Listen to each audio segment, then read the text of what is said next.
हाँ दोस्तों, delta rankers में आप सभी लोगों का स्वागत है। जैसे कि गुजरात के न्यूज़ पर हम देखते हैं, यहाँ पे गुजरात में पीजीडीसीपी, अब ये कहेंगे शॉर्टकट है, तो हाँ बिल्कुल, पीजीडीसी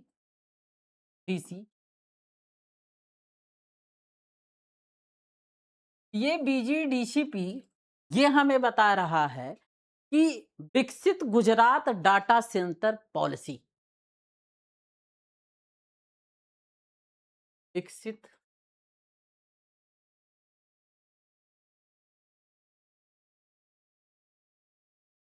गुजरात डाटा सेंटर 2026 2029, ये डाटा सेंटर है। इस डाटा सेंटर का नाम मतलब है कि यहाँ पर एम्प्लॉयमेंट जनरेशन होगा, रोजगार तो बढ़ेगा, लेकिन किस क्षेत्र में बढ़ेगा? वो आईटी के सेक्टर में बढ़ेगा, इंफॉर्मेशन टेक्नोलॉजी के सेक्टर में बढ़ेगा। अर्थात जो बीसीए करते हैं, एमसीए करते हैं, कंप्यूटर साइंस से कोर्स करते हैं, वो इधर वाले जोन में ज़्यादा। अब आगे देखते हैं, ये जो डाटा सेंटर पॉलिसी आई थी, ये ऑन 9 जुलाई 2026 को।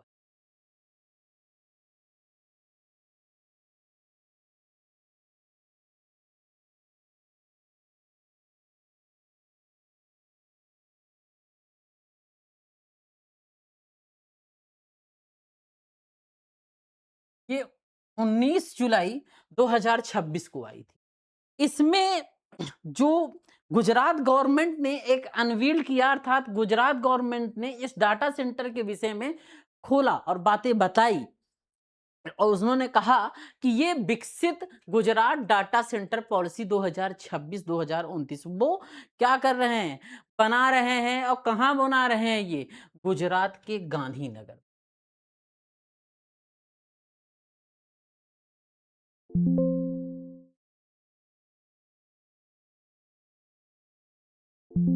गुजरात के गांधीनगर। ठीक है सर, यहाँ तक समझ में आया। जब गुजरात के गांधीनगर में ये बना रहे हैं, ये किसके लिए हब बनेगा जाके? आर्टिफिशियल इंटेलिजेंस और स्टोरेज डाटा के।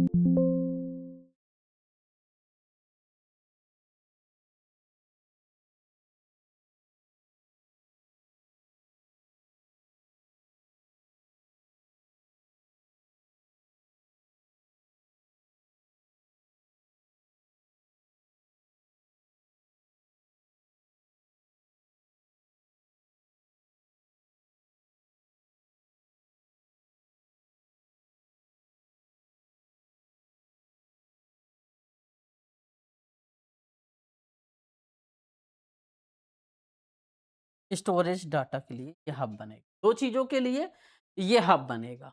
चलो सर, यहाँ तक समझ में आता है। तो इसमें देखेंगे कि इसका की फैक्ट्स क्या हो सकता है, इसका की फैक्ट्स क्या हो सकता है? फैक्ट्स, महत्वपूर्ण बिंदु।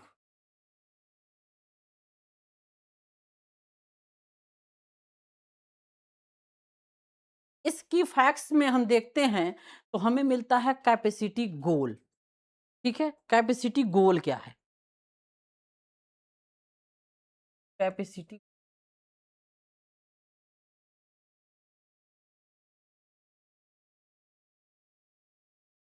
कैपेसिटी गोल की ही मतलब होता है कि आपका जो लक्ष्य है उसकी क्षमता क्या है?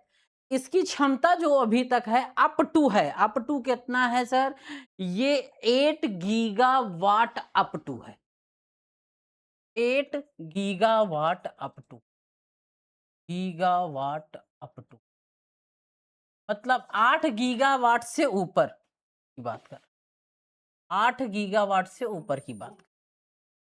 ठीक, जब 8 गीगावाट से ऊपर की बात करता है, इसका मतलब है कि ये जो स्टेट का टारगेट है इंफ्रास्ट्रक्चर कैपेसिटी को लेकर, वो 8 गीगावाट से ऊपर है।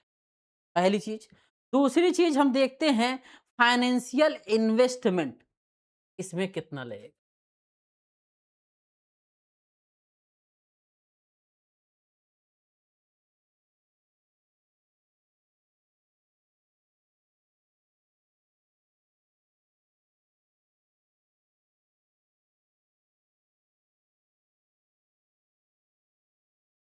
फाइनेंशियल इन्वेस्टमेंट, इसमें जो फाइनेंशियल इन्वेस्टमेंट लगेगा वो 6 लाख करोड़ लगेगा, 6 लाख करोड़ रुपए। ठीक है, 6 लाख करोड़ रुपए यहाँ पे इन्वेस्टमेंट होगा। ठीक है, अब सर इससे क्या होगा आगे? आगे सर इसमें job creation.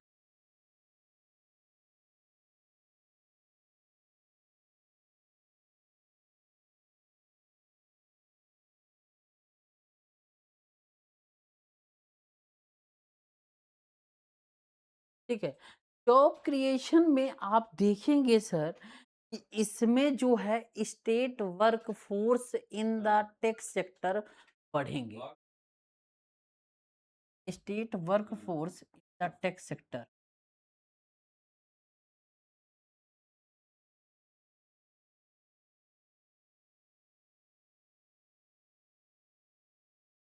In the tech sector, जब state work force in the tech sector की ओर बढ़ेगा तो आप देखेंगे तो कहीं ना कहीं जॉब जनरेशन,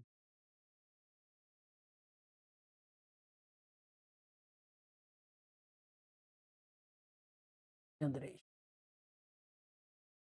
ठीक है, जब जॉब जनरेशन होगा तो स्टेट में एम्प्लॉयमेंट बढ़, क्या होगा? एम्प्लॉयमेंट,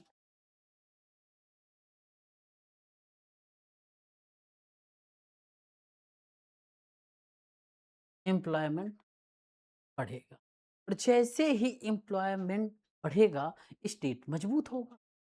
अब इसमें हम देखेंगे एक थोड़ा सा और, सस्टेनेबिलिटी एंड इनोवेशन भी हो। सस्टेनेबल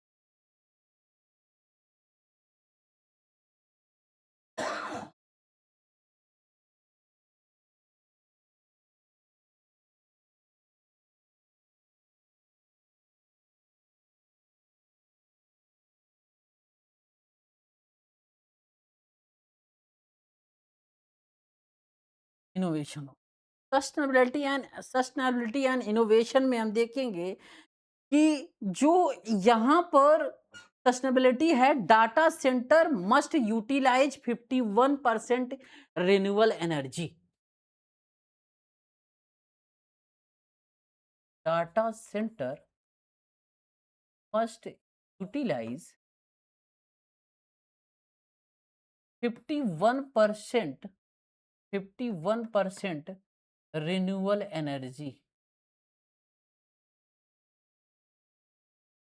ये जो है 51% रिन्यूएबल एनर्जी का यूज करते हैं। ठीक है, वहीं पर वाटर मैनेजमेंट देख लें, वाटर मैनेजमेंट देख लें, वाटर मैनेजमेंट देख लें,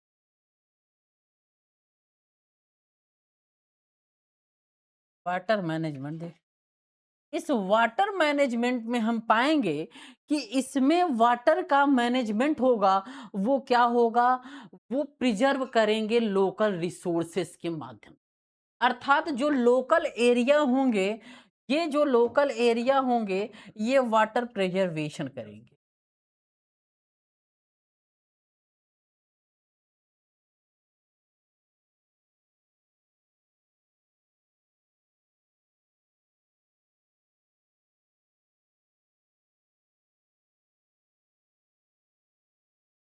प्रिजर्वेशन होगा, प्रिजर्वेशन होगा। अब इस प्रकार से कहीं न कहीं इसके प्रिजर्वेशन से हम देखेंगे कि जो लैंड है, लैंड बॉडी जो है, वो क्या होगा सर? वो आपका रिचार्ज हो, रिचार्ज हो, रिचार्ज हो, ये रिचार्ज हो। इस प्रकार से हम देखेंगे कि इसमें एक चीज और जोड़ी गई है, और वो तीसरा ये है कि यहाँ पर इंसेंटिव दिया जाएगा, इंसेंटिव, इंसेंटिव दिया जाएगा, इंसेंटिव्स दिया जाएगा। किसको दिया जाएगा सर? ये जो इंसेंटिव दिया जाएगा उस एरिया को दिया जाएगा जो कॉन्टिन्यूअसली, जो कॉन्टिन्यूअसली वो 20 ईयर्स से टैक्स पेयर हैं, तो उनको ये प्रॉफिट दिया जाएगा, प्रॉफिट प्रॉफिट दिया जाएगा। बस ये न्यूज़ यहीं समाप्त होती है।